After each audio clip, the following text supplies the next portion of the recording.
Нынешние одесситы, проживающие в центре или в Аркадии, порой даже не догадываются, где находится Слободка. Более того, они считают этот район неблагополучным и криминальным. В то время как настоящие одесситы, самые-самые, проживают именно на Слободке.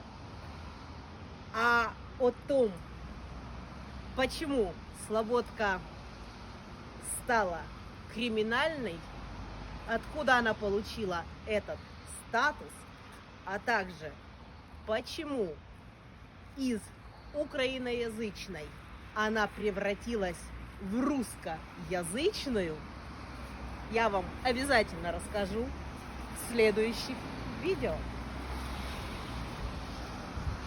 Хотите знать? Ставьте плюсик.